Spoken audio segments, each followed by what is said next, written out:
So thank you for joining, everyone. I appreciate it's a Saturday morning, so thank you for being here, taking the time out. Okay, this is the structure that we'll go through, and these are basically the key points. It's very, quite linear. It's understanding commercial awareness. So what exactly is it? It's quite a complicated term that's thrown around a lot. Then Matt has some exercises on commercial awareness, which we'll run through, and you can turn your mic on and just contribute. There's no, wrong answers, so just come on and don't worry about, saying anything wrong.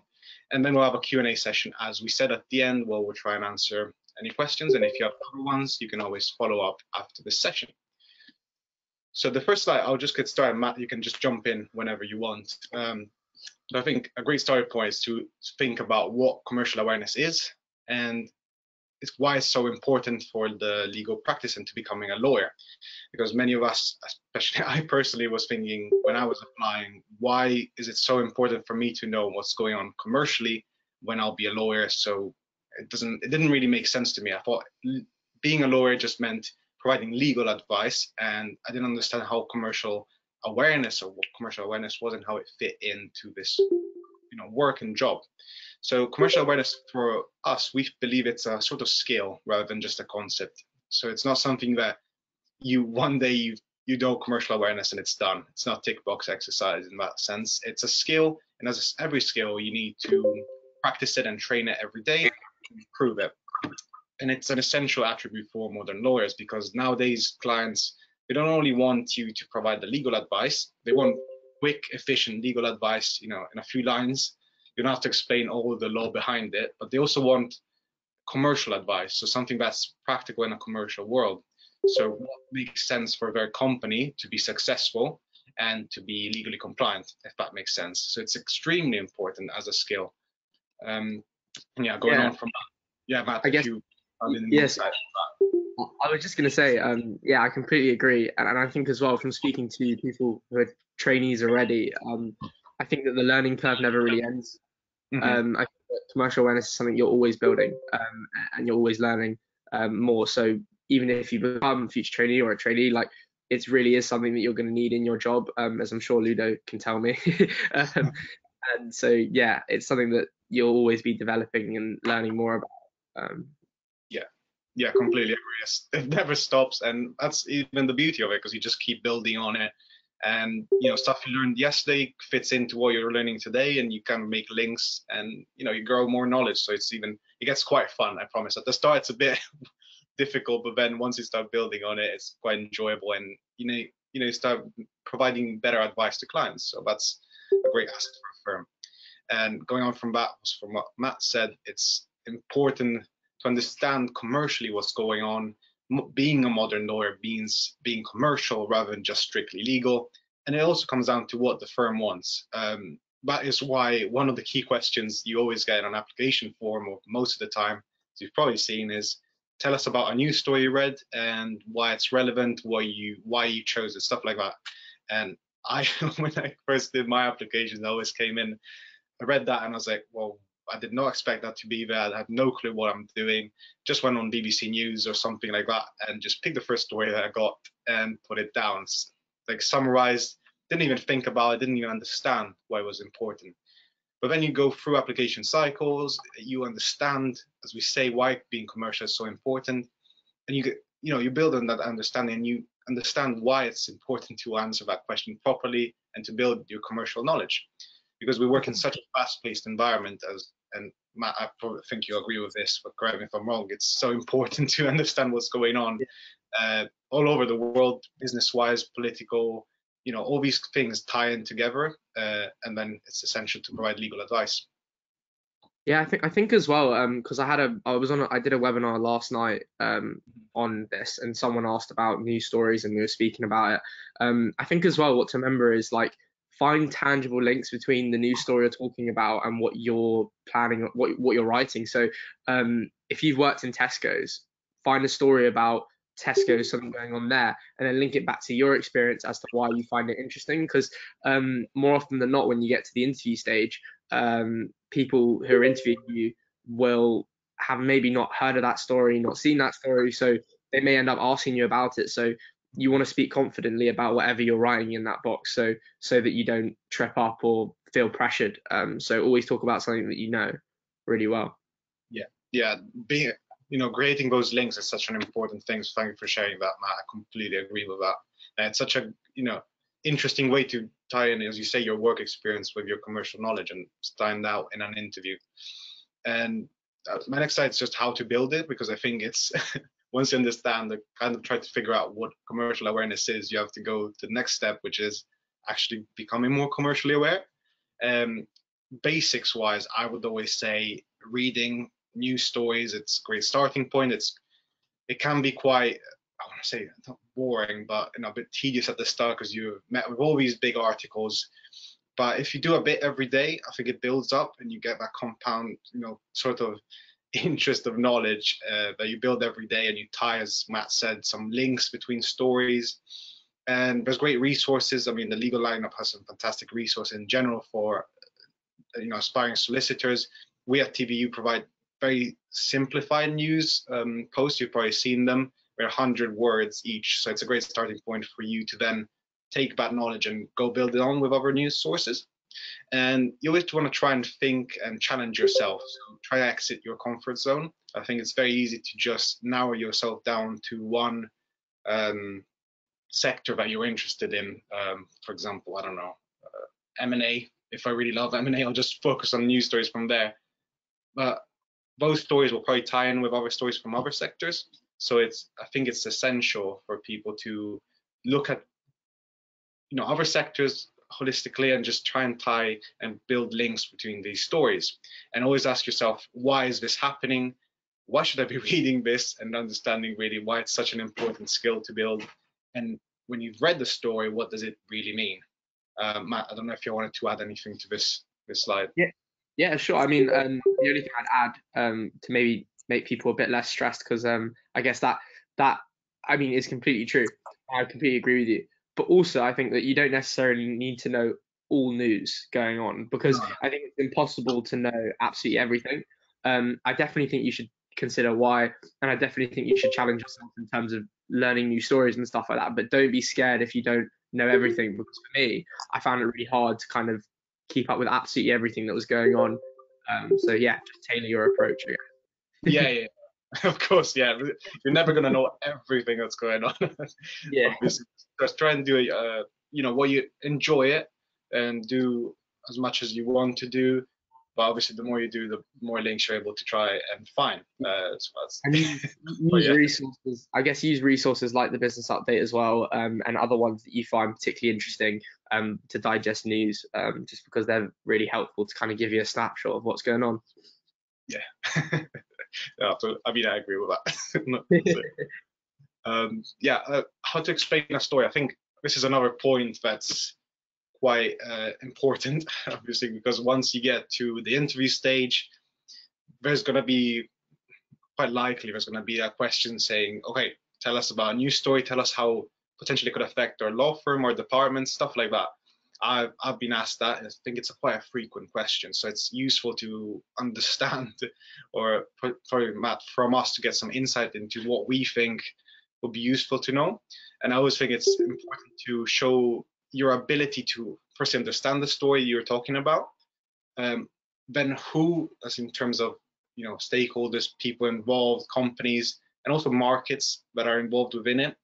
But something we always stress at TBU relates to trends. So because it forces yourself to go beyond that simply descriptive level of analyzing a story, it becomes more of an analytical stage when you talk about a story and link it to a trend. For example, high street crisis, something that quite a big trend, but by linking a story from a single store going down to that trend, you show your understanding of the broader picture basically of the news and what's going on.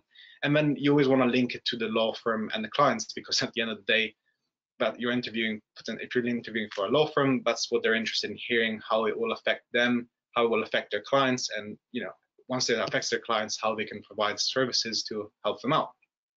And yeah, Matt, I don't know if you have any other points to add to that.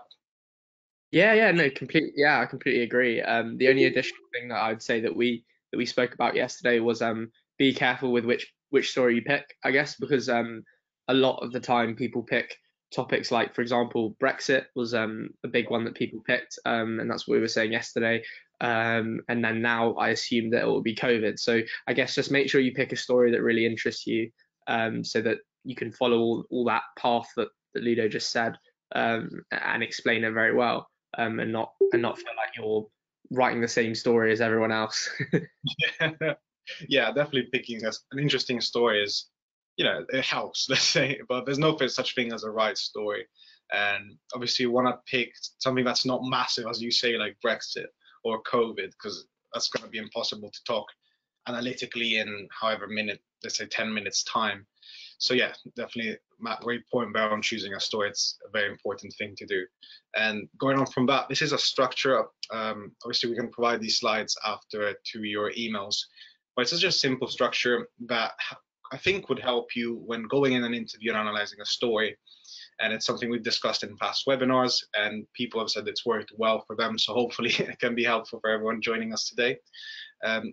Basically, what we try and do is start with an issue, and this is where you select the story and you think about what happened and where.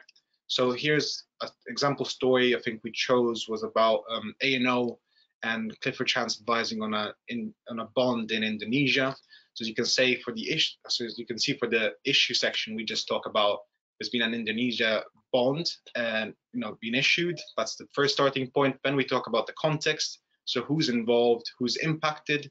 We look at the firms involved. We look at potential stakeholders involved, the country, what effect this could have. Then we look at the trends, as we said before, very important point.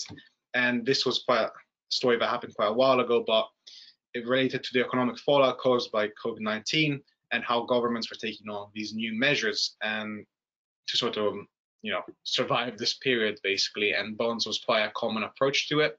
So you show the story you understand and then how it links to the global economy and procedures that governments are taking to deal with it. And then issues and solutions. I think I've had a few questions about what we mean by this because it sounds a bit generic, but basically it's identifying within the stories what issues there are, challenges, let's say, and then to those challenges, put in your own view as to how they could be solved. So let's say, right, emerging markets in Asia, Indonesia is an emerging market.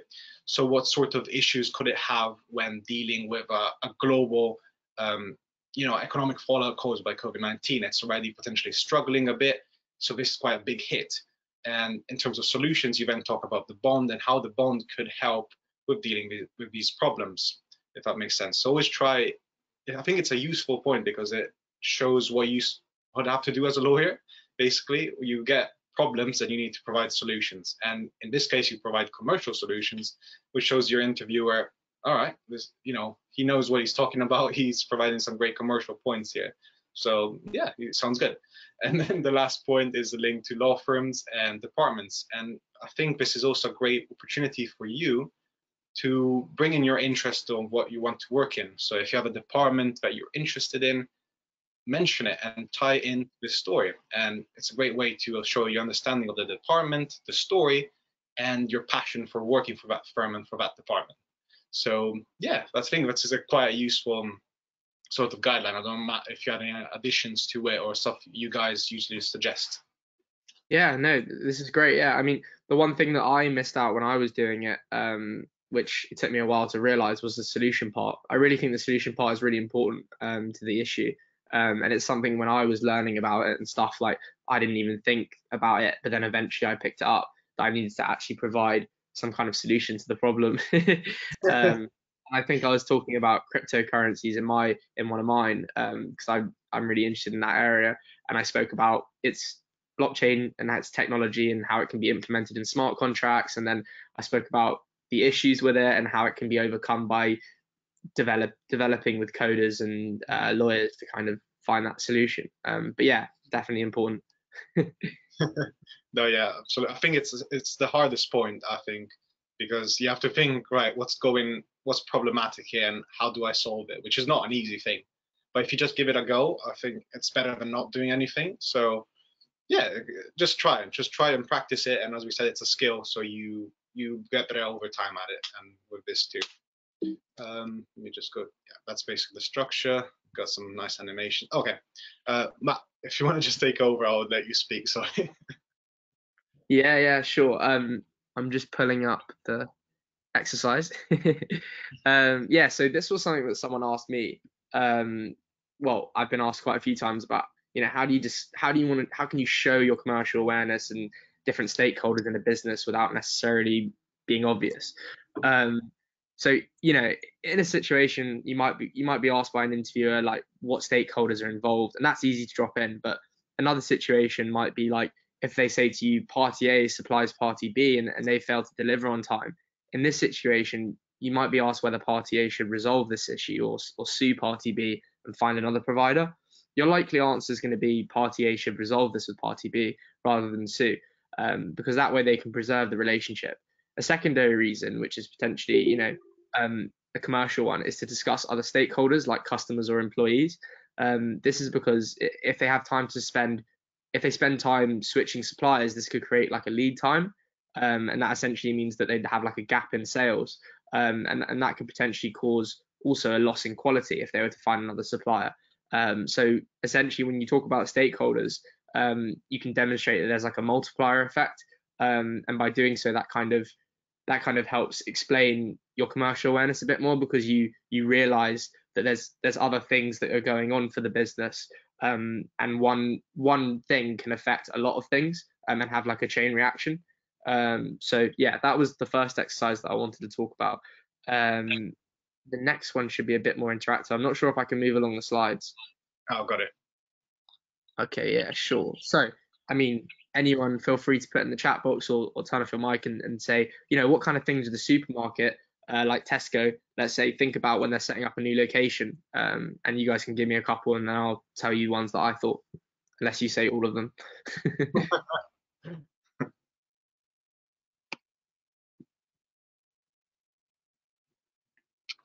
I can't. Oh, demographic. Can you see the chat, Matt? Because I can't. Yeah, I can see the chat. Have a look. Sorry, I'm just reading all of them. Yeah, these are amazing. So, I mean, like these are all things that I was thinking as well. So, demographic in terms of like, if you've got an elderly population, you're probably gonna have somewhere like Waitrose there. Whereas, like, if you've got like a student population like us, like at uni or whatever, like you're probably gonna have like a Budgeons or something like that. All of these things, definitely. I mean, surrounding competition, supply chain, yeah, all of these things are like exactly what you'd want to say, like in an interview situation. And there's other things as well which I'm not sure if it's been said, like accessibility, is there parking in the area, all that kind of stuff. Profitability as well. If they're setting up a new location, like they may have an unprofitable store nearby which they may want to shut down, or relocate. So yeah, if we could go to the next one. This Wait, is this the one? Sorry, I'm just trying to make sure I've got the right one. Yeah. Okay. Cool. Yeah. So, in terms of this, I was thinking, because this was something that I got asked in various different interviews that I've done. This was one of the exercises that I faced. So, if you were dealing with a client like Tesco's, and like you were the trainee on the job, like, and they were faced with an IP dispute, the partner might come to you and say, right, well, call up the relevant, call up. They'd probably be more direct with what they needed, but they might say, call up the other departments that might be involved, or we might need support on this case. And so you might think, well, what other departments do I need for this case? And if you were on this case as a trainee, what other departments would you think to call? You can put in the chat box. Yeah, litigation, tax, yeah.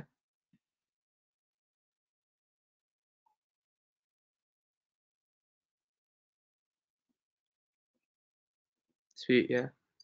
Yeah, all of these are ones that were the ones that I spoke about, and I'm sure there's endless. I'm sure it also depends on the details of the case, but more broadly, I guess like those are all the things that you'd want to include, in terms of, oh, I'd go to this person for this, and that's what law firms want to kind of see, that you understand how the law firm operates as a business as well. So part of a commercial awareness is understanding how the different departments work, and understanding what litigation seat what they do in a litigation seat, and what they do in a tax seat, so that you can kind of interact with all the other ones. And no one's expecting you to completely understand. Like, a lot of us haven't even worked at a law firm yet, so no one's understanding for you to arrive on the job and know everything about a law firm. But it's good to know about the departments that are going on, and then Yeah, no, definitely no one's expecting you to know everything. Like that's the main thing to remember. Like you just have to do your best and build your knowledge every day. And that in itself is a great thing to do and will let you shine in interviews. But don't feel the pressure of knowing everything, because no one knows everything. People still learn on the job. I just had my training contract. I'm still learning what's going on. So don't worry. I don't think you need to put so much pressure on yourselves in case you are. yeah. So. I think I had one more. I had one more as well, which you could do. I don't know if it's on the slides, but if not, I can just read it out. Oh, yeah, I'll read it out first then. Yeah. So what could a supermarket do, like Tesco's, to diversify and gain competitive advantage? Probably a tough question. I thought it was tough. Offer loyalty programs, yeah. Technology, yeah, all this stuff. Because this is quite a question that would be really relevant now, particularly because of COVID. So, with everything changing, they're going to need to kind of diversify what they do. So back in normal times, I guess, in-store experiences, like introducing coffee shops and stuff like that, like that's what a lot of the supermarkets did to kind of diversify and boost sales. Now they might be closing unprofitable stores or locations, or doing what everyone says, like a merger, yeah. Or they might be moving to e-shopping, moving things online. So yeah, all these kinds of things are great. And it seems like all of you know a lot, which is good, which is really good. Yeah, I think we can move on to the Q&A, I guess. Okay, yeah. I think I'll just try, because I still can't see the chat. I don't know why. So let me just try and stop screen sharing. I don't know if this will do anything. Yeah, might do. I can see it now. Okay. Let me put the chat on. Yeah, happy to do the Q&A though, like now. If anyone has any questions, just drop it in the chat.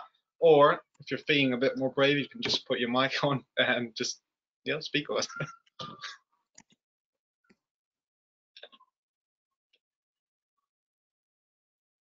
Okay.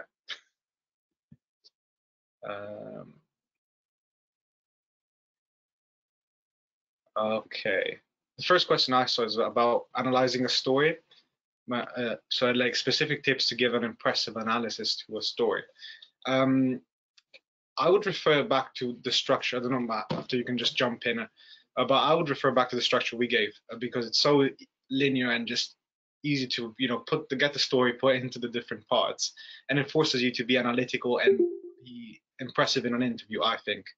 And it's not just a descriptive, like this is what happened, it's this is what happened, this is how it links to this, what trends, your law firm, how it's affected, departments, clients, you get all this stuff in, and I think that really makes it more impressive. I don't know, Matt, if you have any insight into this. For me, it's a tangible links point. So I mean, you're in my opinion, I mean, I think you'd blow them out of the park if you can kind of like show that tangible link of like where you came to with the story. Like if you can say, oh yeah, like it doesn't have to be necessarily like, oh, I'm writing about this politics because I've worked in the White House or whatever. So, it can just be something as simple as like, oh, I'm writing about this trend that's going on in Tesco's because I worked in Tesco's during my like first semester or whatever. If you can show a tangible link as to why you came to that story, then I think that's going to really impress the reader, because it's going to show that not only have you gone into like depth about the story, you're also inside the business and you understand what's going on. And you don't necessarily have to be inside the business to understand what's going on. But for me, I spoke about smart contracts and I linked it back to the fact that I wrote my dissertation on cryptocurrencies and all that kind of stuff. So you can really tie in your own personal stuff in some way, and kind of really select your story very carefully based on what you've done and your experiences. And if you don't have enough experiences to talk about it, there's other ways of tying in your own personal interest with it. But I definitely think you should really demonstrate your interest in the particular story, because that will kind of avoid the general analysis kind of the side of it. Yeah, definitely, completely agree with that. And building links is so important. And the next question I saw was about being asked to discuss the challenges and opportunities for growth, focusing on one or more of the firm's sectors, and whether we should need to discuss growth for the sector and the firm and its clients. Matt, did you have any insight into this? Yeah, let me just have a quick read of it because I I mean, I think yeah. it's Oh, useful. sorry. Yeah. You go. No, go ahead. Go ahead. Just Yeah, jump no, in. I think that's a really great question. I think that when you're discussing the firm sector and a particular practice area, it's definitely good to show your understanding of the firm's client base, and stuff like that. But one tip I always say is, well, it's only 200 words, so it's impossible to go into too much depth. And B, whatever you put down in your application, be prepared to be grilled on it. So at the next phase, at the next hurdle, if you discuss a particular client or a particular case, there'll be follow-up questions. So the person interviewing you, if you've written about the commercial sector of the firm, or if you're writing about the real estate sector of the firm, and that particular lawyer works in a completely different department, they may have very limited knowledge and be completely dislocated from it. So they may ask more details like, oh, well, why is that affecting that particular client? Or if you're told to speak about if you decide to speak about a particular case, really know it from start to finish. So it's better to have less and know more about it than to quality over quantity. So it's better to know one story or one client and really research how it's interacting with the firm, than to know lots in less detail because you might be asked about it. So Yeah, that's my definitely. Definitely agree with all you said there. So I'm just going to support that 100%. Just running for a few questions. We get quite a while and I keep scrolling up. Where is it? I lost where I am. Give an example of linking stories to a specific department. I think that's what we've got next. Okay. I think the best way to answer that is, rather than me giving one example that's just the easy way and it's one example, I think it's more important to think how to find the example. So I was just looking at our TBU page now. If you find stories like, one of the things I found was like Spotify will promote live streaming concerts, then you have to think, okay, what does this mean for the market? So Spotify is obviously in the media, music sector. So when we look at law firms, a lot of them have media departments, which have been growing quite a lot lately. And potentially that could relate to that, commercial, because you have to build new contracts and stuff like that. And I think the easiest way to think about it is find the story, find the sector that it relates to, and then from that, see what players are involved, and then try and find a department. There's always going to be quite a few departments in, and I don't think there's a right or wrong answer. Obviously, if you say something that's completely unrelated, yeah. But if you explain why and justify it, that's already a great point to start from in your interview, I think. Yeah, I don't know, Matt, if you had any. I'll just look through the questions, and if you want to add Nothing else to add, yeah, but I'm just looking through the questions as well. If the firm asks to tell us about something that interests you or recently interested you, and then in the brackets doesn't have to be law related, should I still put? Good question. I mean, I've had this. Someone asked me this before. I think it is entirely dependent on you. I think as well, if they give you the option to go outside of that, don't be afraid to go outside of that, because more often than not, like with most of your answers, recruiters, the reason why, for instance, with my applications, most of the failed ones included the same kind of content that the successful ones did. It's just about how I structured my answer and how I did the response. So, going outside of that, if you were to talk about another issue, don't be afraid if it's something completely outside the box or makes you stand out, because ultimately they're looking at the structure of your answer. So where you came to this decision and how you develop the answer is what they're looking for. So a lot of the times I was talking about when I interned in Congress, but a lot of the time I was rejected, and that's because my structure wasn't there and I didn't provide a coherent enough argument, with following exactly what they were looking for in the story, like Ludo said in the previous one about going along that chain and making sure you've got each step that they're looking for. So yeah, basically yes, go outside the box. Definitely agree with that. I was just thinking out questions again. If the firms, okay, oh no, sorry, we did that. Okay, what sources would you recommend for finding news stories to follow? I heard of this one called TBU. That's quite good. So if you want, no, there's so much. The beauty of nowadays is that there's so many pages and so many. I'm talking also besides all the big newspapers. FT, Guardian's a great one to start.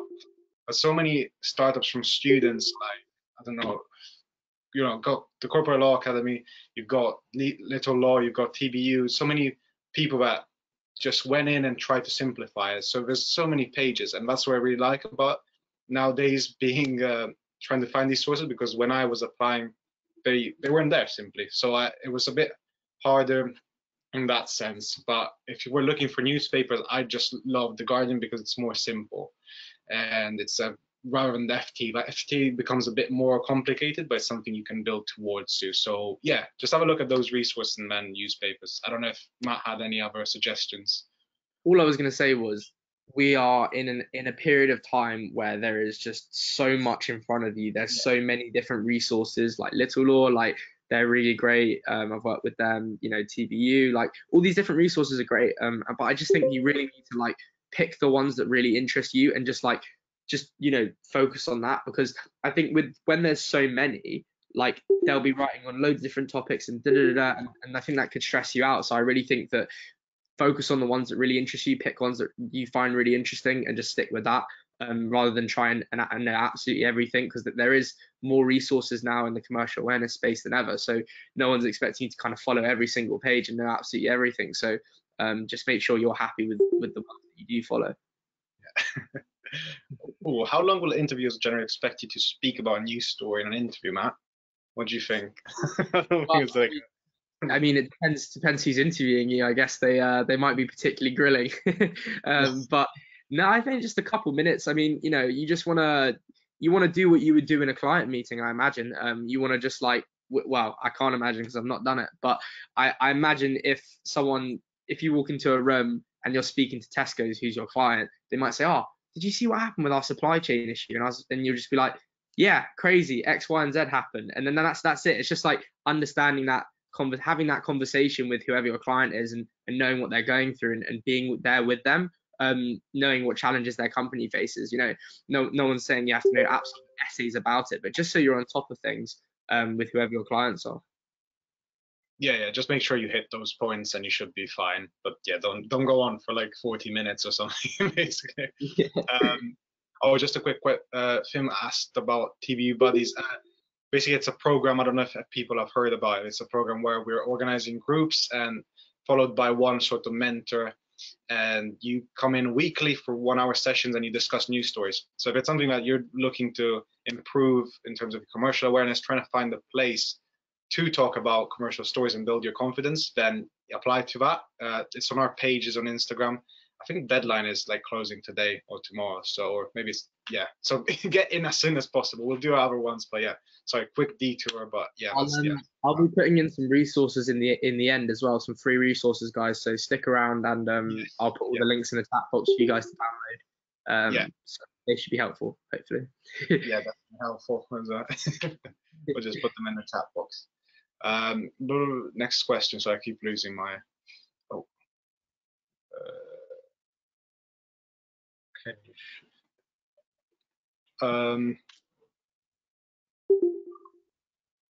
Yeah, Matt, do you have the next question? Sorry, I keep losing my track on the chat. I keep losing it as well, because we get new ones coming in. I've got how to show innovative approach in applications.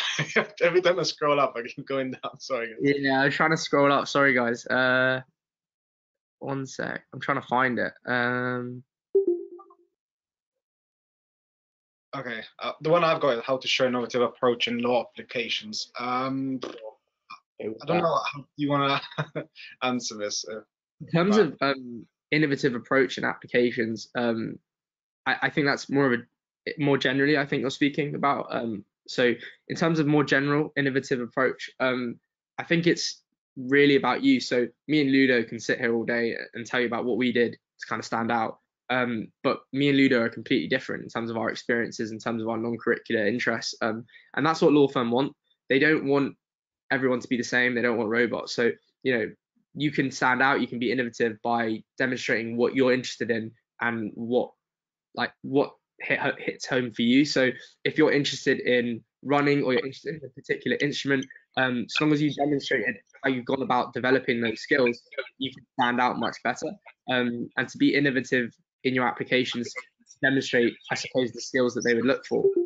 It's important to look at the competencies they're looking for as well, and how you fit into what they're looking for in that sense, which could be like leadership.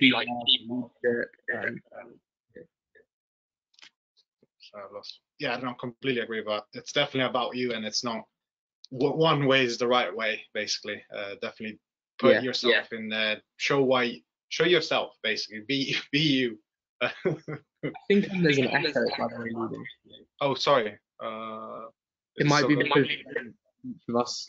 Yeah, I think when you mute, I'm fine, and then I have to mute when you're on. Okay, we'll just try and alternate this. Next question. What source do you suggest for updates? I think we talked about that before. Yeah, just trying to find what works for you. What sort of, there's so many pages, so many newspapers, so much information. Just go for it and see what works for you. And yeah, basically that's sort of our answer, I think, for that. But again, I keep scrolling down. I might actually put the resources in the chat box now, just so that people have it. So essentially, the first resource is over 130 pages, which is some bedtime reading for everyone. And it's basically just a free training guide application for everyone. And there's a bunch of other resources there, like we did one on Slaughter and May, interview tips, all that kind of stuff, Alan and Overy. And so they're really useful resources. I've also recently launched a pre-order for a book, which is really great also for building your commercial awareness. I basically have created a book with over 30 legal professionals sharing their unfiltered insight into the legal sector. And it basically shares their journey. I've broken down all the trainee departments, and they kind of share their experience of working in each of those seats. And then I've also gone in-house, so I've got the head legal director at Uber talking about bringing the company onto the stock exchange last year. I've got lawyers at Arsenal sharing their experience, and O2 and UBS. So yeah, it's a really great resource. All the money I raise is going to be donated to charity.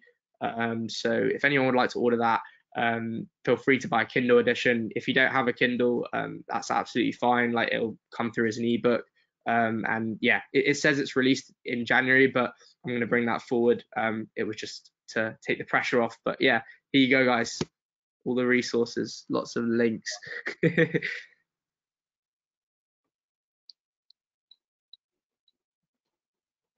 And by the way, all the first resource should be enough. Like, if you don't want to buy the book, that's completely fine. Like, you know, everything else is completely comprehensive enough, and you shouldn't feel like, you know, you have to pay to get this. But if you want to buy it, all the money's going to charity. So yeah.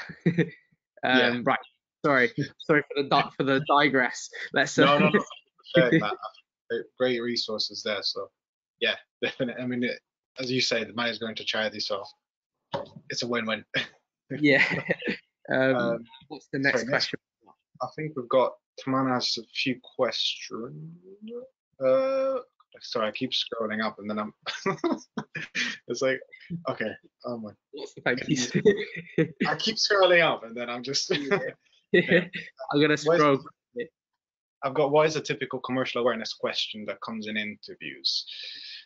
Well, they say, can you give us an analysis of a recent news story, and how many stories should we prepare? I don't think there's a standard way for them to ask. What I've been asked when I was doing applications was, tell us about a news story, tell us about something you've been following in the news, something along those lines.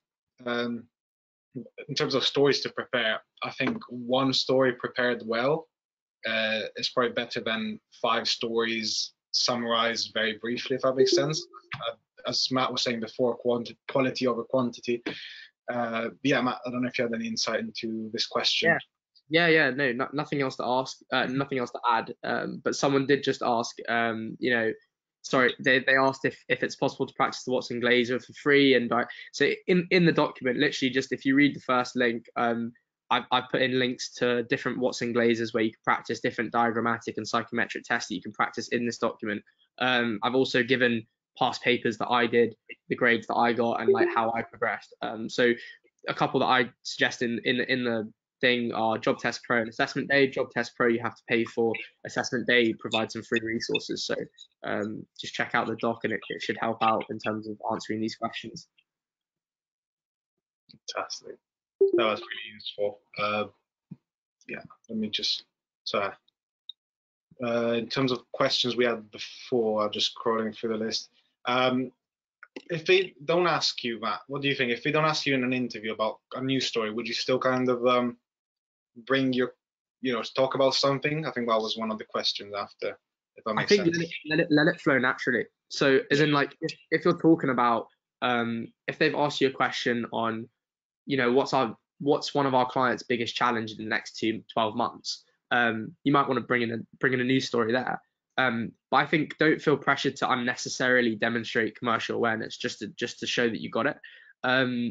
Those things, they're designed to demonstrate them where need be. So very much don't feel pressured to bring in a news story and flag that you've got commercial awareness, like by saying, oh, this just happened and this just happened and this just happened, because that's how I felt. But I think definitely tie it in if it's relevant to particular areas that you're doing.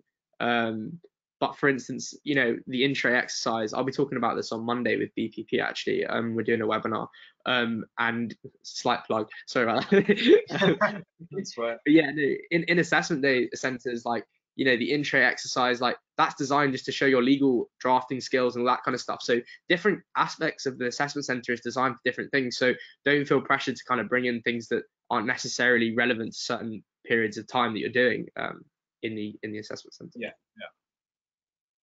I don't know if you have anything else to add, Ludo. No, that's true. Yeah, don't force it. Just see how it happens. And if there's a question you can relate it to, I don't know, if they ask you about what departments you're interested in and why, maybe you can tie in a story about what you recently saw and why you're interested in. So that could kind of work better than just forcing Brexit into the conversation, if that makes sense. Yeah, definitely. How to describe a relationship between law and business? I don't know how to answer this. It's obviously quite a big question. I think if you look at it from a client law firm perspective, maybe, like obviously they're so interrelated, as we were saying before, and that's why commercial awareness is so important, because law firms are interested in providing services to clients that are useful, and clients want to get commercial advice aside from the legal standard thing. So you want to talk about, if you've got a story, what sort of commercial concepts are relevant to it, and yeah, basically try and think commercially, not just legally, if that makes sense, because that's what law firms want, and I think rather than someone that just knows the law. Yeah, Matt, I don't know if you wanted to add anything to that. Yeah, I think it depends on the question. It depends particularly what you mean by law and business, but the key areas for me are thinking about what businesses go through and stuff like that, but then also the law firm as business. So understanding how law firms work and how they make money, because ultimately they are a business as well. So they'll have fee earners and they'll have things that they need to do in order to continue growing, continue being more profitable and maintaining their competitive advantage. So ultimately I think that the intersect between law and business is very much there, because law firms are running a business themselves. So definitely consider what law firms might be impacted because of COVID. So people working from home, that kind of affects like different things within the business, and it affects how their spending goes and what happens in that sense. Particularly for Pinsent Masons, like you'll have to do a SWOT presentation at the end on a particular topic, which I'm happy to talk to anyone about in terms of how to prepare for a SWOT presentation, because they're only 10 minutes long, but you've got to fit quite a lot in. So yeah, if anyone's got any questions afterwards, feel free to drop me or Luda a message. Yeah, definitely. We're always happy to help. So just let us know. Okay, another question was chosen to discuss the recent news about rising property sales and August being the busiest month for a decade. If I'm applying to a commercial firm who tend to work more in commercial property and investments in the real estate department, how can I make this relevant to the firm? Well, I think it goes back to what we were saying before, and tie in news story and explain why the sort of work, as you say, the work the law firm is doing, and the clients it's working with. And once you tie the story with that, that's basically created the link on its own. I think, Matt, if you. Yeah. No, I definitely think that if you're already picking up that the firm is particularly strong at property, then you're clearly like finger on the pulse. Like you clearly understand like what the firm is particularly good at. So I definitely gravitate towards that if that's what you're like looking to write about, because if they're particularly strong in that area, then it makes sense to speak about that. Yeah, yeah. Oh, some people were asking about TBU, but sorry, Matt, I'll do my little plug now. No, do it. TBU Buddies application, just a little reminder for people that don't know what it is. As I said before, it's just get together weekly to discuss news story. That's the application. Deadline is soon. There's limited spots available, so I suggest getting your application in as soon as possible, really. Get it in today if you can. And yeah, we look forward to seeing you. And I think it's a great opportunity to build your understanding and confidence before you go into interviews, because discussing a story is much different from reading it. So yeah, if you hopefully you apply and we'll see you there. Yeah, that I was think just. I think we actually had a question about a SWOT. How would you explain it? Well, Yeah. I mean, for me, like I was directly asked to do a presentation on it as part of my final assessment. So I'd be happy to discuss with you directly, how my SWOT was presented, because I guess for sake of time, like I can't show you my presentation now and stuff like that. But if anyone wants to drop me a message to know more about SWOT, feel free to message me on LinkedIn. Like I'm there all the time, so anyone can kind of contact me regarding SWOT or anything else. Yeah. Have a look. Don't know if we have any. Any other How would I questions? get by a question we don't know how to answer in an interview? Good question. Good question. The classic where they ask you and you just blank out and just stare. Man. There are some tough questions where you don't know what to say 100%. There's always I'm trying to think of what, like for instance, when I was asked in one of my interviews what my favorite thing to write about was in a university, and I was like, oh yeah, like I love my dissertation, I found it really interesting, like, and I was starting to tell them what it was about, and they were like, don't tell me about that, I'm not interested in it at all.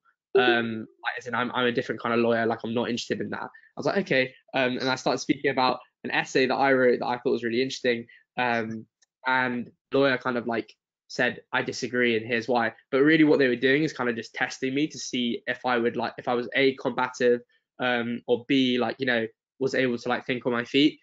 So what I really did was kind of just like tackle it in the sense of just like not taking it too personal and sort of thinking like, right, well, I don't really know what to say here, but what I'm going to do is kind of just like put forward my points in a clear, coherent way. So I put forward my, thought process, and I said, oh yeah, that's my thought. That's my thoughts on it. And she really respected it. I got through and stuff like that. So I think that it's really important to kind of just there isn't necessarily a right answer or wrong answer. It's just about demonstrating that you can kind of form a coherent argument and defend it in that sense. And that doesn't mean being aggressive with it. It just means like showcase your points to the best of your ability. And then if it doesn't work out for whatever reason, then it doesn't work out.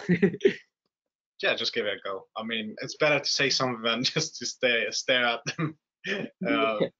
It's hard because sometimes that you get asked questions and you'll be like, oh, I'm not too sure, or I have no clue. But yeah, as Matt said, just try and give an argument, that makes sort of sense, and give it a go. And hopefully, we'll appreciate at least the effort.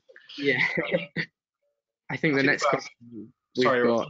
When we missed about podcasts, podcasts are great to keep updated. We've got a podcast called Think Commercial where we just run 10 minutes long on the biggest stories of the week.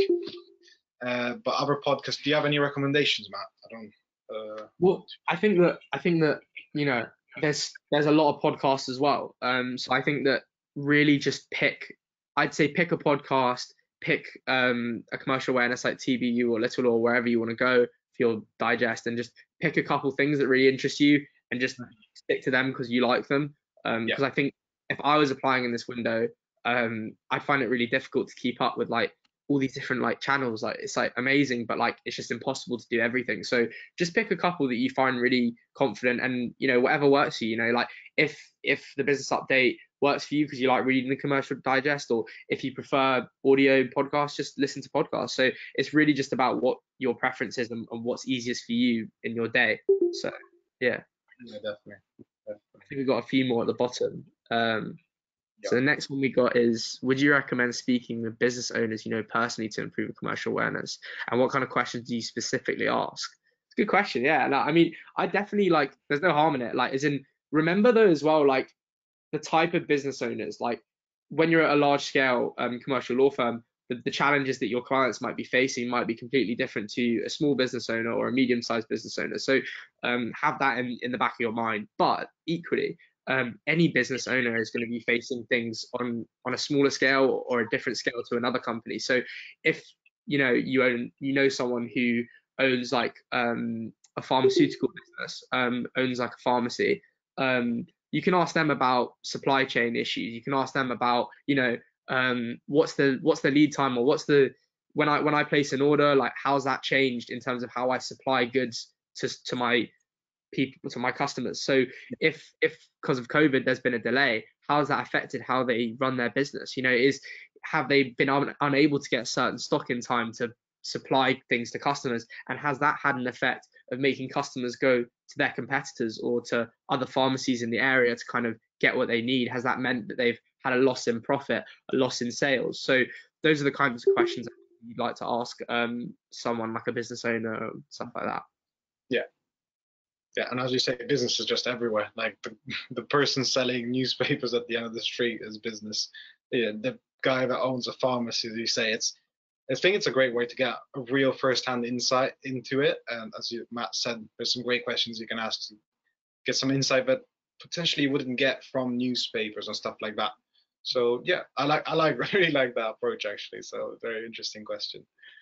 Um, Next, I think we have got one question about are there any things we should definitely mention in the answer to the question, what does exceptional client service look like from a future facing lawyer? I Oh, sorry, go on, Ludo. I'm lot great questions. I, I Um, I had that question come up actually. really? Okay, go on.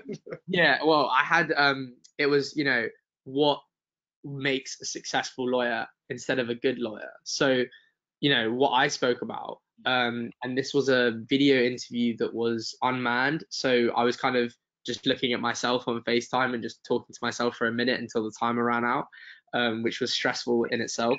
Um, and basically, what I spoke about um, was that, a good lawyer would be someone who, understands the law very well, like the back of their hand, understands like, things that are going on legally. But a great lawyer obviously understands the challenges that a fit business is facing, and in that sense enables him or her to provide bespoke solutions in a much more effective way. So I said that a successful or a great lawyer would be able to be there with the client and understand the challenges that they're facing so that they can provide more tailored and bespoke advice. So that's commercial awareness can kind of tie into that question very well, but without necessarily having to say commercial awareness, but saying that you understand what businesses are facing and this, that, and the other. So if you want any more tips on that question, because I did it myself, feel free to drop me a message after. No, that's a great answer. I definitely very good question, very good answer. So yeah, all good round. Just a practical question: how can we access the recording of this after? If it's okay for everyone and Matt, I usually upload them on our YouTube channel, the webinars. Then I'll just share the link through our emails we received for the signups, so everyone can access it. If that's okay for you, Matt, that's Sure. what I usually. Drop me a line as well after, and I'll check it out. Okay, perfect. Yeah, that's how we'll do it. So yeah, I think that's it. Yeah, I think that's the last question. Just one last thing I'll drop in, then I swear that's the last plug we'll do. That's a new resource we've recently launched, is just focused on legal news, legal analysis, and interviews with legal professionals. So if you're trying or interested in get those insights into the legal sector, what's going on with law firms, stuff you don't really get on other newspapers, then that's the link for you. Your first month is free, and then it's an extremely low cost. And if you have any questions about that, just let me know. But yeah, hopefully, just feel free to reach out, I think, to both me or Matt for any other questions. I think that's the last question we had. Yeah. And So, I mean, I can't speak for Ludo, but I'm sure he is as well. I'm really friendly. Happy to answer any questions. no Like, doubt. don't be afraid. I'm sure Ludo is as well. Feel free to drop me a line. Like, use us as much as possible, because like if we can help you at all, like that's what we're here for. And like that's why I created all these free resources, because I wanted to give information that were kind of I wish I'd been provided for, like when I was applying. And so all these resources are there. And yeah, I'm excited to see what this next application cycle brings in terms of candidates. But yeah, no, let us know like if there's anything we can do, and we're happy to help. Yeah, let's make it the best application cycle ever, guys. Yeah. And yeah, Better good than luck to everyone. my failed. Just yeah, All so right. good luck to everyone, and don't put pressure on yourselves. Just do your best, and I'm sure you'll do really well. So yeah, just let us know, and yeah, see you soon. Thank you, Matt, for joining us. No worries, mate. I'll speak to you in a bit. I'm gonna log off then. Yeah, All right. speak again. Bye bye.